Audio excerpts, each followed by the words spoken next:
बिस्मिल्लाहिर्रहमानिर्रहीम। आप देख रहे हैं प्रोग्राम हेल्थ स्पेशल और मैं हूं आपका मेज़बान हकीम मोहम्मद अहमद सलीमी। नाज़रीन, आप जानते हैं कि हम इस हेल्थ स्पेशल प्रोग्राम में आपके लिए सेहत के हवाले से मुख्तलिफ मौज़ूआत पर बात करते हैं और ख़ास तौर पर उन मौज़ूआत पर जो आज रोज़मर्रा ज़िंदगी में आपको वाबस्ता होते हैं। और फिर हम अपने प्रोग्राम के ज़रिए आपको आपके किचन में मौजूद मुख्तलिफ रेसिपीज़ के ज़रिए उनका हल भी बताते हैं ताकि आप अपने घर में आसान तरीक़ों से उन मसाइल, सेहत के मसाइल को हल कर सकें। और हमारी खुशकिस्मती है कि हमारे इस प्रोग्राम में हमेशा बड़े माहिरीन सेहत शामिल होते हैं और उनसे हम आपके मसला सेहत के हल के लिए बातचीत करते हैं। और आज हमारे प्रोग्राम में मौजूद हैं तिबिया लाहौर के लेक्चरर हैं, उस्ताद हैं और इल्मुल अबदान यानी एनाटॉमी पढ़ाते हैं स्टूडेंट्स को। और हमारे साथ आज मौजूद हैं जनाब हकीम जैगम वहाब साहब। अस्सलाम वालेकुम हकीम साहब। और इनके साथ लाहौर के बहुत सीनियर तबीब और जिनका इलाज मुआवजा के हवाले से कुछ 40 साल से ज़्यादा अरसे पर मुश्तमिल तजर्बा है, जनाब हकीम मुदस्सर मुजफ्फर सवाई साहब। अस्सलाम वालेकुम सर। आपका बहुत शुक्रिया, आप तशरीफ़ लाए प्रोग्राम में। आजकल हम देख रहे हैं कि जो हर चौथे पांचवें बंदे ने ऐनक लगाई हुई है काली, और ये जो वबा है आंखों से मुतल्लक, जिसे हम आशूब चशम के नाम से या कोई रेड आई या कोई पिंक आई के नाम से जानते हैं।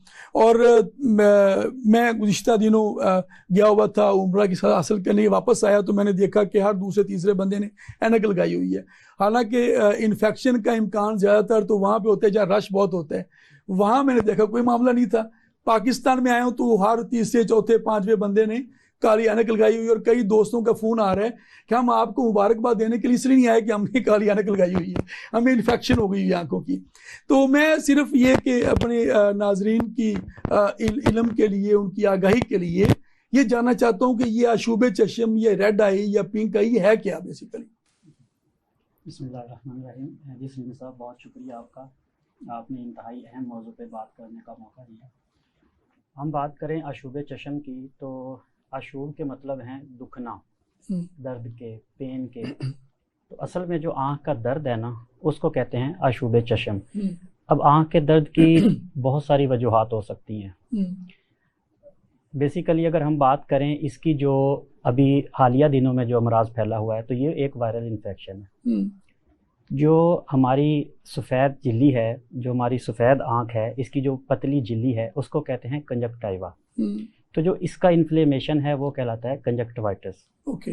बेसिकली ये इन्फ्लेमेशन जो होता है ये एलर्जन से हो सकता है, बैक्टीरिया से हो सकता है, और वायरल इन्फेक्शन हो सकता है। अब वायरल इन्फेक्शन पे तो हम बाद में आते हैं, पहले हम बात कर लेते हैं एलर्जेंस की कि एलर्जेंस क्या होते हैं। एलर्जेंस ऐसे सब्सटेंस होते हैं जो हमारे इम्यून सिस्टम के अगेंस्ट रिएक्शन करते हैं। ठीक है, तो उसमें पोलन है, डस्ट पार्टिकल्स हैं, कोई भी मैकेनिकल इंजरी हो सकती है, केमिकल्स हो सकते हैं, जैसे कि पेंट वगैरह का काम करने वाले लोग हो सकते हैं।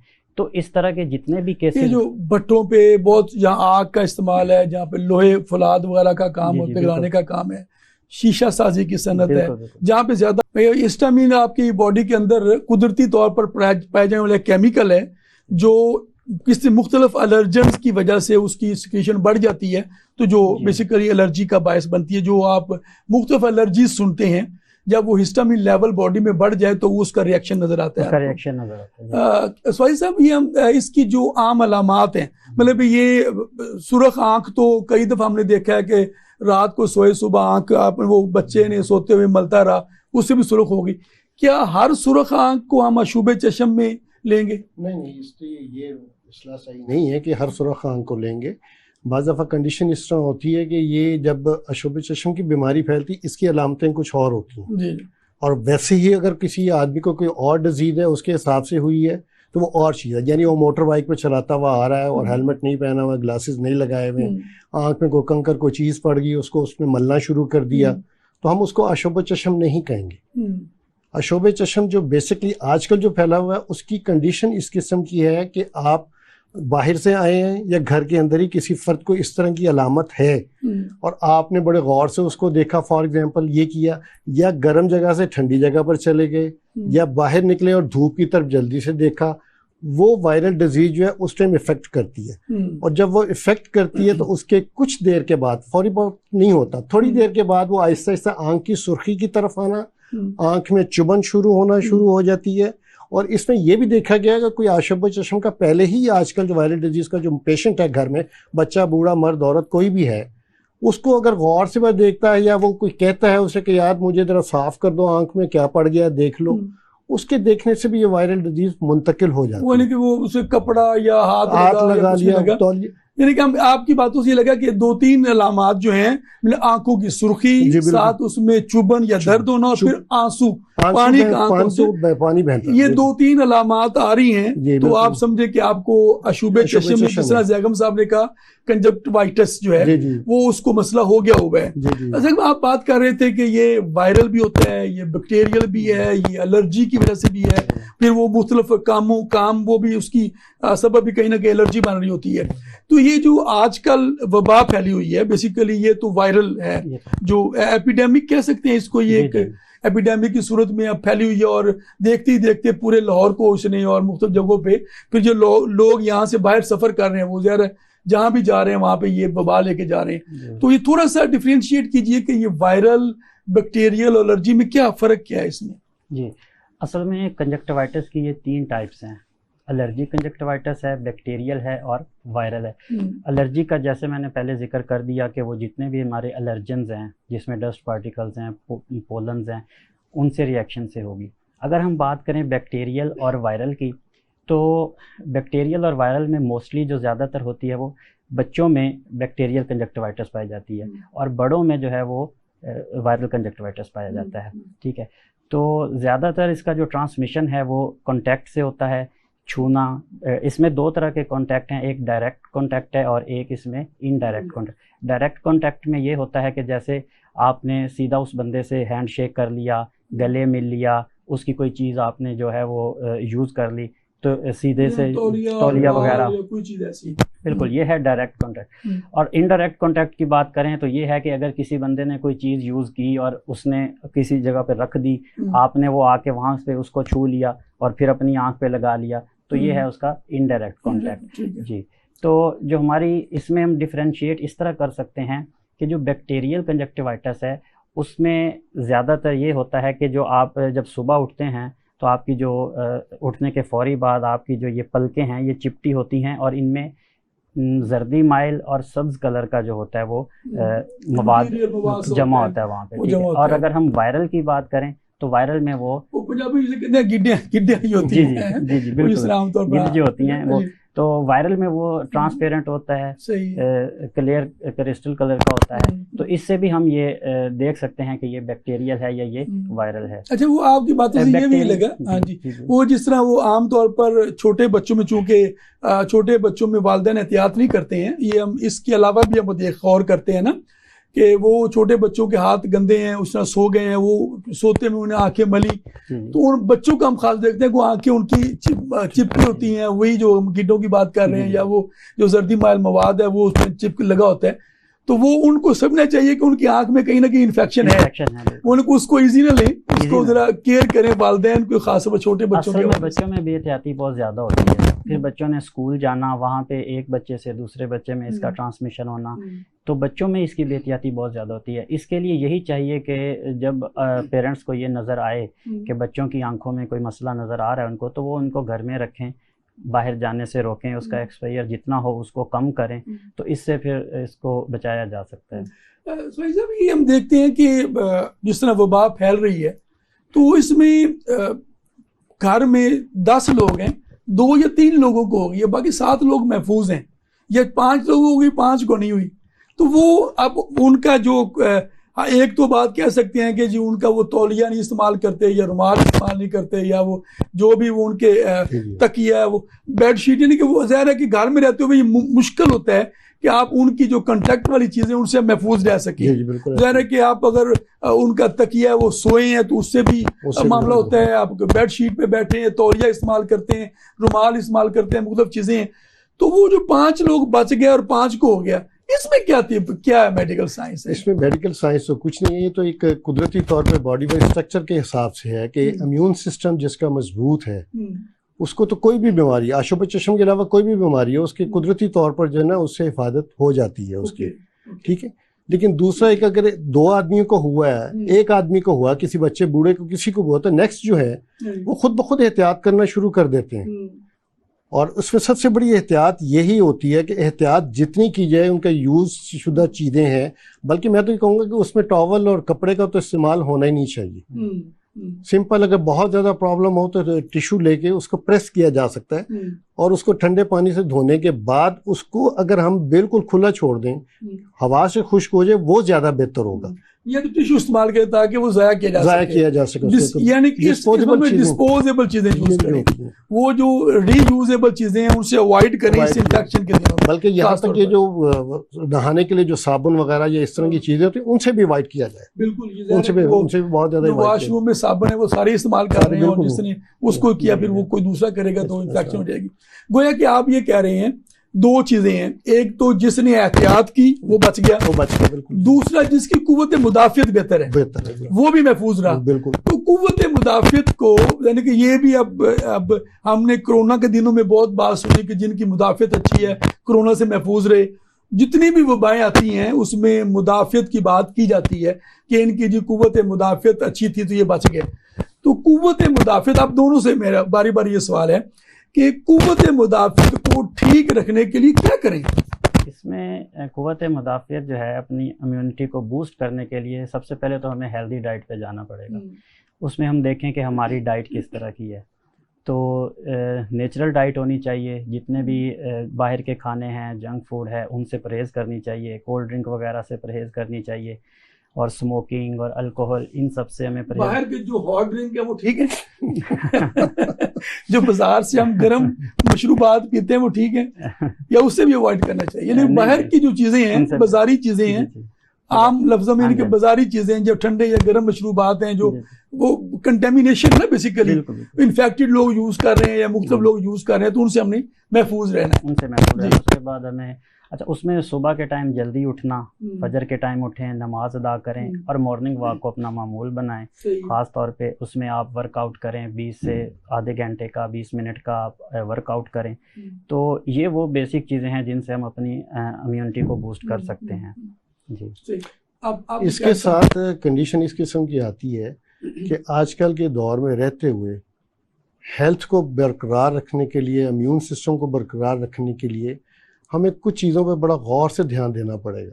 उसमें सबसे बड़ी चीज़ जो आती है, जिस तरह जैगम साहब ने कहा कि हेल्दी फूड तो है, चलें, ऑर्गेनिक फूड भी है।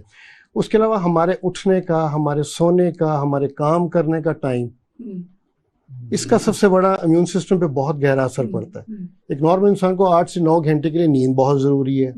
तो रात को जब तक 3 बजे तक हम मोबाइल ना देखें, उसके बाद सोए ना, वो मजा नहीं आता। छठा फर्ज बन गया हुआ है, 5 नमाजों का फर्ज छठा ये बन गया हुआ। तो इम्यून सिस्टम इस तरह डेवलप होगा कि हम इन चीज़ों पर, यानी इस्लामी बताए हुए तरीकों पर अमल किया जाए। अल-लैल वन नहार, एक दिन एक रात, दिन काम के लिए, रात आराम के लिए। रात को जल्दी सोएं, सुबह जल्दी उठें, खाना टाइम पे खाएं, नाश्ते का टाइम हो, नाश्ता हमारा 12 बजे हो रहा है, दोपहर का खाना हमारा रात को 8 बजे हो रहा है, और रात का खाना जो सुबह 3 बजे हो रहा है। 2-3 बजे हो रहा है। तो इस तरह ये जो तिब ने जो 6 असूल बताए हैं, जिसको 6 एसेंशियल या असबाब सित्ता ज़रूरिया के नाम से जानते हैं, जिसमें हवा का पैदा करता है, फिर मकूलो मशरूब है, खाना पीना है, फिर आपकी हरकतों सुकून बदनी है, यानी कि आप जो वर्जिश करते हैं उसमें एक तवाज़न, फिर आपकी हरकतों सुकून नफसानी है, जो आप सोचते हैं, जो आपकी टेंशन, डिप्रेशन, ये उसमें आ जाता है मामला। फिर आपकी नींद और बेदारी है, आपने जागना कितना है और सोना कितना है। अच्छा, फिर आपका वो इस्तफराग व एतबास, ये 6 चीजें तय की है ना तिब ने, कि इन 6 चीजों में एतदाल रहेगा तो कुव्वत मुदाफियत मजबूत रहेगी। यानी कि आप वर्जिश भी बहुत ज्यादा कर रहे हैं वो भी गलत है, और बिल्कुल नहीं कर रहे वो भी गलत है। इसी तरह सोना जागना, वो आपने सही कहा कि एवरेज लाइफ में छोटे बच्चों में ज़ाहिर है कि ज्यादा नींद की जरूरत होती है, वो बिल्कुल छोटी एज में 12-14 घंटे भी सोना चाहिए बच्चों को। जैसे जैसे उम्र बढ़ती है, नॉर्मल अगर हम बात करें तो 6 से 8 घंटे तो हर सूरत नींद होनी चाहिए, बिल्कुल होनी चाहिए। ये इससे कम तो फिर आप बीमारी को खुद दावत दे रहे हैं, कुव्वत मुदाफियत कमजोर कर रहे हैं। तो अच्छा, ये हमने देखा पिछले 2-3 दहाइयों में बड़ी मेहनत करके बड़ी मेहनत करके हमने अपनी कुव्वत मुदाफ़त को कमज़ोर किया है। मसलन हमने सोने जागने का टाइम बिल्कुल बदल दिया। वो नज़ीर अकबर आबादी ने कहा था ना, वो शेरों में भी समझाया हमें कि वो दिन बनाया काम करने को, रात दी नींद भरने को। हमने उल्ट कर दिया, रात बनाई काम करने को, दिन बनाया नींद भरने को। तो हम बात जारी रखते हैं। अशूब चश्म हमारा मौजू है, रेड आइज, पिंक आइज। इंशाल्लाह अगले हम सेगमेंट में इसके एहतियाती तदाबीर और इलाज पर बात करेंगे।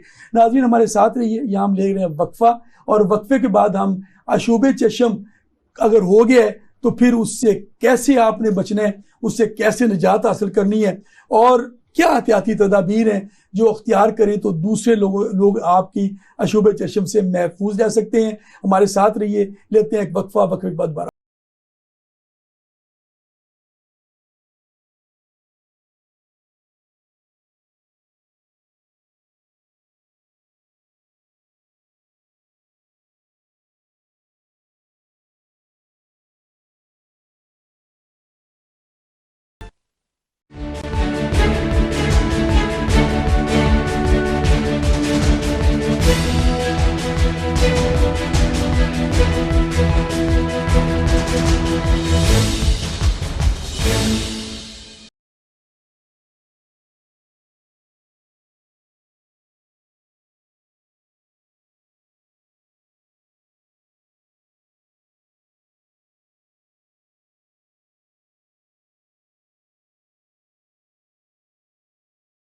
वेलकम बैक नाजरीन, आप देख रहे हैं प्रोग्राम हेल्थ स्पेशल, और आज हम बात कर रहे हैं अशूब चश्म, रेड आई या पिंक आइज पर।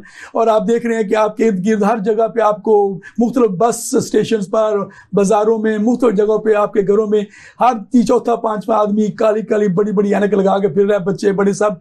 तो इस मसले से कैसे बचना है, और अगर पहले तो हमें कोशिश ये करनी चाहिए कि अगर ये मसला हो ही ना, अगर हो गया है तो फिर से बचना कैसे है। हमने अपने इस आज के प्रोग्राम के पहले हिस्से में बात की थी कि ये बेसिकली होता क्या है, ये क्यों कर होता है। अब हम बात करेंगे कि इससे पहले तो ये कि बचा कैसे जा सकता है, अपनी कुव्वत मुदाफ़त को किस तरह बेहतर रखेंगे, और फिर वो कौन सी चीज़ें हैं जो मेजर्स हैं कि हम वो अख्तियार करें तो हम इस बीमारी से बचे ही रहें। जी सैगम साहब, आप कुछ बताएंगे कि ये जो अशूब चश्म या पिंक आइज या रेड आइज का मसला है और वबा की सूरत में फैला हुआ है, तो वो कौन सी एहतियाती तदाबीर हैं जिनको हम अख्तियार करें तो हम इस तकलीफ, जिस तरह आपने कहा ना अशूब, दर्द, आंखों के दर्द वाली दर्दनाक जो बीमारी है, यकीन बहुत तकलीफ होती है जिनकी, और वो कहते हैं ना आंखों की कदर नाबीनों से पूछें। तो जिनको वो ठीक है आंखें, वो तो यकीनन जब वो तकलीफ में आते हैं तो कितनी वो शिद्दत होती है। वैसे तो आंख के बारे में वो कहा जाता है ना कि ये पूरे जिस्म की आपकी गम गुसार आंख होती है। तो शायर ने भी बयान किया ना, पूरे जिस्म की गम गुसार होती है आपकी आंख। तो वो अब जिस्म के किसी हिस्से में भी दर्द हो तो आंख रोती है। अब आंख में अपनी तकलीफ है तो कितनी रोती होगी। इस रोने को कैसे बचाना है। माशाल्लाह, आपने इतने अच्छे अंदाज में इसकी वजाहत की। असल में जो एहतियाती तदाबीर है ना, उसमें सबसे बेसिक है कांटेक्ट, कि जो मुतासरा इंसान है, जो पेशेंट है, आप उससे डायरेक्ट कांटेक्ट ना करें। जैसे आप शेक हैंड करते हैं, आप गले मिलते हैं, आप उसके करीब जाने से थोड़ा अवॉइड करें, ठीक है। उसके अलावा उसकी जितनी भी चीज़ें हैं, उसके इस्तेमाल की जितनी भी चीज़ें हैं, उनको आप इस्तेमाल ना करें, उनसे परहेज़ करें। ज़्यादा रश वाली जगहों में ना जाएं। अगर आप ख़ुद मुतासरा हो चुके हैं इसमें, तो कोशिश करें कि आप अपने ऑफिस ना जाएं, आप अपने कोलीग से ना मिलें, ख़ुद को थोड़ा सा आइसोलेट कर लें आप। तो ये जितनी भी ये तदाबीर हैं, ये इख्तियार करने से हम इससे बच सकते हैं, खुद भी और दूसरों को भी बचा सकते हैं। रश वाली जगह पे ना जाएं। और अच्छा, फिर इसमें हम तो बड़े दीनदार लोग हैं, इस्लाम हमारा मजहब है, हमने मस्जिद नमाज पढ़ने के लिए जाना होता है। तो इसमें तो जो कॉन्टेक्ट है, और फिर जो ज़ाहिर है कि अब आप नमाज पढ़ते हैं, सजदा करते हैं, तो उस जगह पर किसी दूसरे ने नमाज पढ़नी है, तो फिर ये आप ये बेसिकली कह सकते हैं कि जिनको ये मामला हो गया वो घरों में नमाज पढ़े। जी, ये इतना ज़्यादा नहीं कि आपने कोई साल 2 साल या पूरी ज़िंदगी के लिए ही खुद को आइसोलेट कर लेना है। इसमें मैक्सिमम 1 हफ्ते से 2 हफ्ते का जो ड्यूरेशन है वो हो सकता है। उसके बाद ये हम ये मैसेज दे सकते हैं ना, जी मैसेज दे सकते हैं कि आप घर सुनने में वालों को, बिल्कुल आप जिनको ये मसला हो गया है वो नमाज अपने घर में पढ़े और वो जाए नमाज क्योंकि दूसरों को इस्तेमाल ना करे, ठीक है। और ये फिर जब वो ठीक हो जाते हैं तो वो उसको धोएं, धोकर दोबारा इस्तेमाल में और गर्म पानी से धोएं अच्छी तरह, ताकि वो जो इन्फेक्शन है वो दूसरे लोगों को ना लगे। अगर मस्जिद ही जाना वो पसंद करते हैं और वो नहीं चाहते तो वो अपना जाए नमाज लेके जाएं। और ये है कि हाथ मिलाने से थोड़ा वो परहेज करें, और इस्लाम भी इस पे हमें इस चीज़ का दर्स देता है। इस्लाम इस मामले में कोई तकियानूसी या कोई सख्ती का कोई ऐसी चीज़ नहीं बयान करता, तो उसको चाहिए कि वो इस चीज़ से अवॉइड करे। नबी करीम सल्लल्लाहु अलैहि वसल्लम का तो वाज़ेह फरमान है ना इसमें, जब वबा फैल जाती है उसके बारे में बड़ी बेहतरीन हिदायत है। और कोरोना के हवाले से आलमी इदारा सेहत ने वो हिदायतनामा जारी किया, और लगा ये कि शायद इन्होंने इजाद किया है। 1400 साल पहले नबी सल्लल्लाहु अलैहि वसल्लम ने जो वबा के हवाले से उस वक्त ताउन की जो प्लेग की एक वबा फैली थी, और उस हवाले से जो उन्होंने हिदायतनामा जारी किया था कि जिस जगह वबा फैली है वहां के लोग बाहर ना जाएं और बाहर के लोग वहां ना आए। तो यही फार्मूला लगेगा ना, जब भी कोई वबा हो छोटी या बड़ी, मतलब हम कोरोना का इंतजार ना करें, इसको आशूबे चश्म को कोरोना ना बना लें, ठीक है ना। इसलिए हमें एहतियात करनी, और जरूरी नहीं है कि बंदे मरेंगे तो बचेंगे हम, मतलब तकलीफ भी तो कहते खुद एक मौत है ना। आप तकलीफ में हैं बहुत शदीद, अपने बच्चों को अगर तकलीफ में देखते हैं तो कितनी तकलीफ होती है। तो इसलिए बेहतर ये है ज़ाहिर है कि जब आप जमात की नमाज पढ़ते हैं तो साथ साथ खड़े भी होना है, कॉन्टेक्ट तो आपका हो गया ना किसी ना किसी सूरत में, फिर आप अपनी जाए नमाज भी लेके जाते हैं। तो जितनी एहतियात कर सके 2-3 दिन की, नॉर्मली 5 दिन का इसका होता है मामला, 7 दिन तक मैक्सिमम ये इसने खत्म होना होता है। एक चीज की सहूलत तो और भी है कि जिस तरह इस्लाम ने हमें इजाजत दी है कि बीमारी की हालत में आप लेट तक के नमाज पढ़ सकते हैं, लेट कुर्सी पे बैठ के भी नमाज पढ़ सकते हैं इस तरह, उसमें सजदा नहीं होगा, कबूल तो हो जाएगी, और नमाज की मस्जिद जाने की जो ख्वाहिश है वो भी पूरी हो जाएगी और फर्ज भी अदा हो जाएगा। इस तरह भी किया जा सकता है। लेकिन बेहतर सूरत वही जिस तरह जैगम साहब ने कहा कि घर के अंदर आइसोलेट होकर 2-4 दिन वो कर लिया जाए तो बहुत ज्यादा बेहतर है। तो हम सब देख रहे थे कि एक तो ये हमने नमाज के वाले से बड़ी अच्छी बात हो गई कि ज़ाहिर है कि हम हर एक मुसलमान पर फर्ज है, और नमाज के वाले से कुछ दिनों के लिए एहतियात अख्तियार कर ले तो फिर ये है कि बाकी लोग इससे महफूज रहते हैं। इसी तरह बच्चों के वाले से जो खेल कूद के मैदान में हैं वहाँ पर भी ज़रा कि आपस में कॉन्टेक्ट ज़्यादा होता है। रश वाली जगहों पे जाने से भी गुरेज करना चाहिए, बाजारों में रश वाली जगहों से जिनको मसला हो गया वो बिल्कुल आपकी बात ठीक है कि आइसोलेट हो जाए, ठीक है ना। और ये आइसोलेट होने का दर्स भी नबी सल्लल्लाहु अलैहि वसल्लम ने दिया है वबा के दिनों में ना। इसमें तो हमारे लिए हर मैदान में नबी सल्लल्लाहु अलैहि वसल्लम की तालीमात से, सीरत नबी से रहनुमाई मिलती है। तो एक तो ये हो गया कि आप ये एहतियाती तदबीर अख्तियार करें ताकि ना हो जाए। फिर वो कौन से मैयर्स हैं जिनको हम, जिस तरह एक तो कहते काली ऐनक लगा ली है, इसके अलावा क्या करें अशूबे चश्म के मरीज के, जरा इसकी तकलीफ को कम से कम किया जा सके। जी, जहाँ तक इसकी इलाज की हम बात करें तो इलाज में ये है कि इसका जो ड्यूरेशन है ना, जो इसका इंक्यूबेशन है वो पहले जैसे हमने बात की कि वो 1 हफ्ता से 2 हफ्ते तक ये खुद ब खुद ठीक हो जाता है। उस दौरान जैसे कि सोजिश होती है झिल्ली की, पेन होती है, जलन होती है और दोबारा ख़ारिश होती रहती है, तो उन चीज़ों से बचने के लिए जो है वो हम ऐसी चीज़ें इस्तेमाल करते हैं जो एंटी हिस्टामीन होती हैं, जो एंटी इन्फ्लेमेटरी होती हैं। तो उस सिलसिले में हमारे पास अर्के गुलाब की मैं यहाँ पे मिसाल दूंगा कि अगर आप अर्के गुलाब यूज़ करते हैं तो वो एंटी इन्फ्लेमेटरी काम कर सकता है वहाँ पे। जैसे कि उसके अंदर फ्लेवेनाइड पाए जाते हैं, टर्पीन्स पाए जाते हैं। इनकी ये खासियत है कि ये एंटी इन्फ्लेमेटरी हैं और एंटी बैक्टीरियल और एंटी वायरल प्रॉपर्टीज़ भी जो हमारा अर्के गुलाब है वो रखता है। ठीक है, तो मज़ीद ये है कि इसमें अगर आप फटकड़ी ऐड कर लें और उसके जो हैं वो आप ड्रॉप्स बना के आंखों में डालें तो जो जलन है, जो खराश है और जो उसकी सुर्खी है, उससे हम मतलब काफ़ी हद तक उसको हम उसका इलाज कर सकते हैं। यानी कि आपकी बात से मुझे लग रहा है कि 2-3 चीज़ों को फोकस करना है। एक तो सोजिश को कम करने की चीज़, दूसरी उसकी जो इन्फेक्शन है वो खत्म करने के लिए, तीसरी उसकी कुव्वत मुदाफियत को इम्प्रूव रखने के लिए। ये 2-3 हम सेगमेंट में उसका ट्रीटमेंट करेंगे। तो आपने फरमाया कि इसमें अर्के गुलाब का इस्तेमाल वो आई वॉश के तौर पे बड़ा बेहतरीन है, उसमें ज़ाहिर है कि वो मैलिक एसिड वगैरह होता है और बड़ा अच्छा वो आई वॉश का तौर पर काम करता है। फिर उसमें जो सोजिश को ख़त्म करने की खसूसियात भी मौजूद हैं, एंटी इन्फ्लेमेटरी प्रॉपर्टीज भी हैं। और तीसरी चीज़ आपने बताई हिस्टामीन, वो आप बार बार जिक्र कर रहे हैं हिस्टामीन का। ज़रा वो जिन लोगों को एलर्जी से वास्ता है, मुख्तलिफ किस्म की एलर्जी लोगों को आप देखते हैं कि सुबह सुबह छींकों की उनको बहुतात होती है, बाद लोगों को नाक बहना शुरू हो जाता है, किसी को धप्पड़ बन जाते हैं। ये जो सारी चीज़ें हैं एलर्जी की अलामात हैं मुख्तलिफ, किसी के सांस का मसला है, किसी को धप्पड़ का मसला है, किसी को नाक से पानी बहना, छींके आना, ये एलर्जी की मुख्तलिफ अलामात हैं। ये तब पैदा होती है जब बॉडी के अंदर एक केमिकल जो पैदा होता है वो कुदरती तौर पर बन रहा होता है हमारी मुख्तलिफ ग़िज़ाओं के इस्तेहाला के नतीजे में, उसे हिस्टामीन कहते हैं।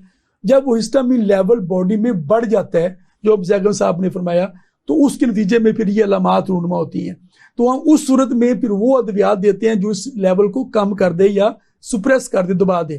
तो और क्या एंटी हिस्टामीन क्या चीजें हो सकती हैं? और कुदरती इसमें बड़ी अच्छी चीजें हमारे यहाँ किचन में भी मौजूद हैं। सबसे पहले सिंपल आप ले लें पुदीने को। हाँ जी, पुदीने को अगर इस्तेमाल करेंगे आप, उसको किसी शेप में इस्तेमाल करते हैं, उसका जूस निकाल के पीते हैं, उसको चटनी बनाकर खाते हैं, दही में मिला के खाएं, वो बड़ा बेहतरीन इफेक्ट करता है।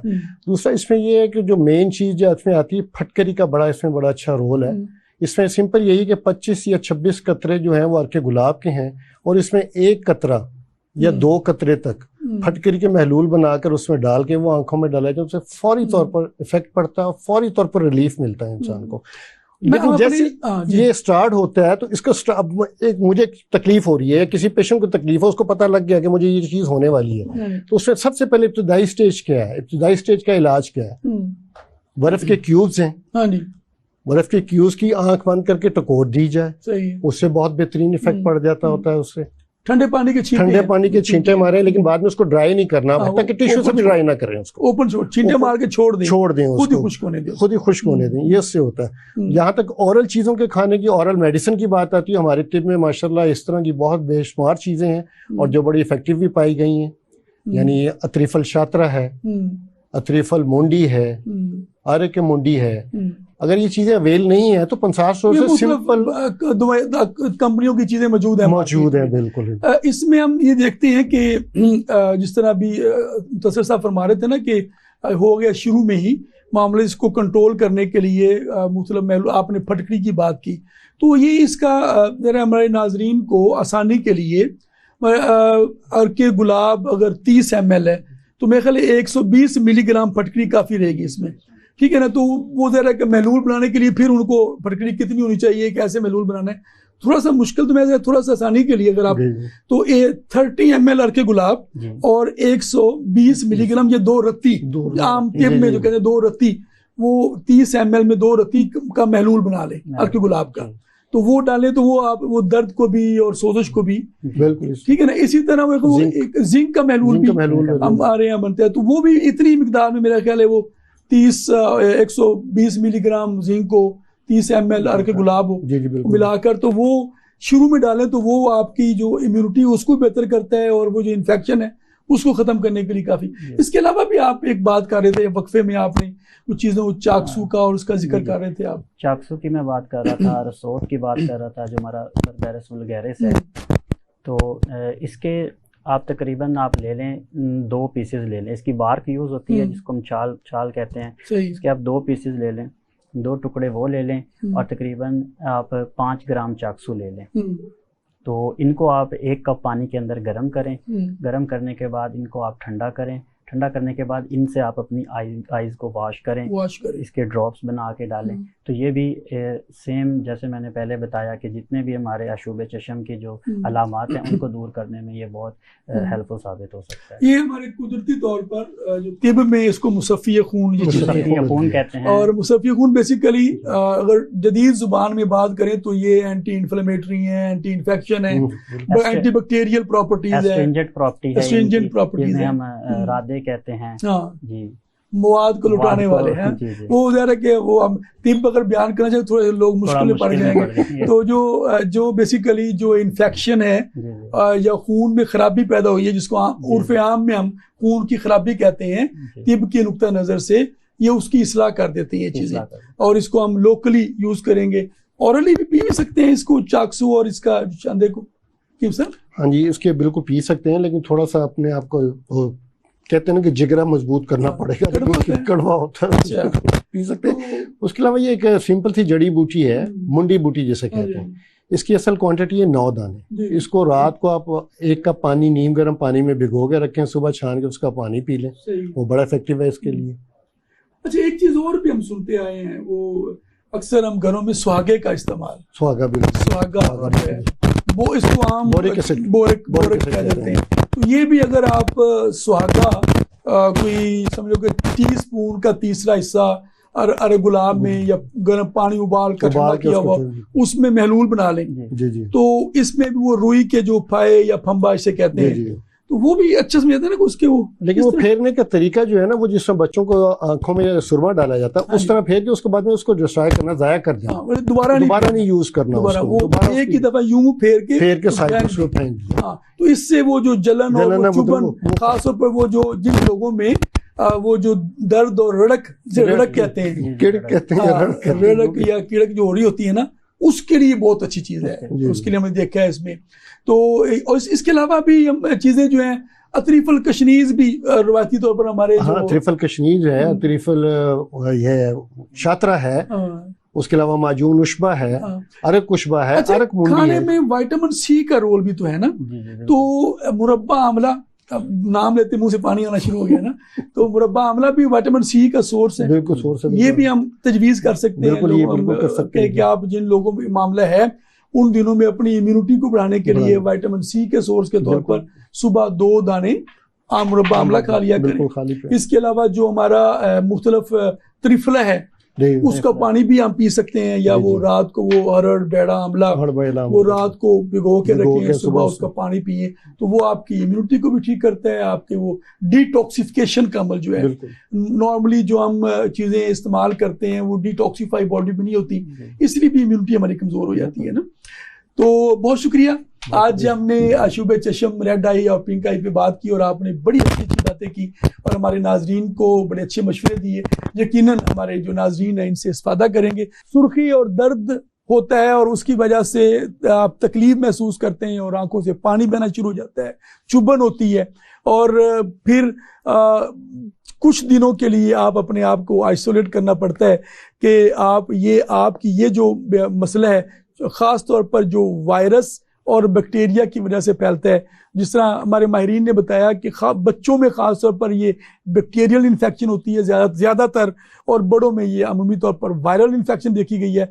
और इस वायरल और बैक्टीरियल इन्फेक्शन चूँकि ये कॉन्टैक्ट के साथ दूसरे लोगों तक फैलती है, इसलिए अपने आप को महफूज रखने के लिए कॉन्टैक्ट कम से कम कर दे। जिनको ये मसला हो गया है, अपने आप को आइसोलेट कर लें। आइसोलेट करने का पहला फ़ायदा आपको अपना होगा कि आपके अपने करीबी, आपके अपने अजीज़, आपके अपने बच्चे बच जाएंगे इस तकलीफ से। जिस कर्ब से आप खुद गुजर रहे हैं, वो आपके बच्चों, आपके घर वालों को वो आप बचा सकते हैं। इसके कुछ एहतियाती तदाबीर हैं कि आप अमूमी ज़िंदगी में वक़्त पर सोएं, वक़्त पर जागें, कम से कम 6 से 8 घंटे नींद लें, ताकि आपकी इम्यूनिटी बरकरार रहे। और वर्जिश रोज़ाना 20 से 30 मिनट वॉक जो है सुबह फजर की नमाज के बाद, ये आपको दोबारा ज़िंदगी में लाने का बायस, ये ज़िंदगी आप समझ, सुबह की वर्जिश है, आपके कदमों में है, ये इख्तियार करें। और अपने ज़हनी जो सलाहियत है इसको भी एतदाल में इस्तेमाल करें। बहुत ज़्यादा ज़हनी मुशक्क़त और बिल्कुल काम ना करना, ये दोनों नुकसानदेह हैं।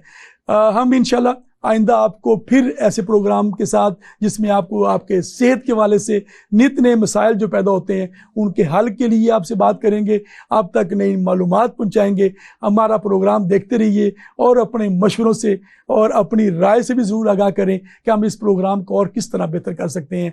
अपने मेज़बान हकीम मोहम्मद अहमद सलीमी को प्रोग्राम हेल्थ स्पेशल के साथ इजाज़त दीजिए। अल्लाह हाफ़िज़।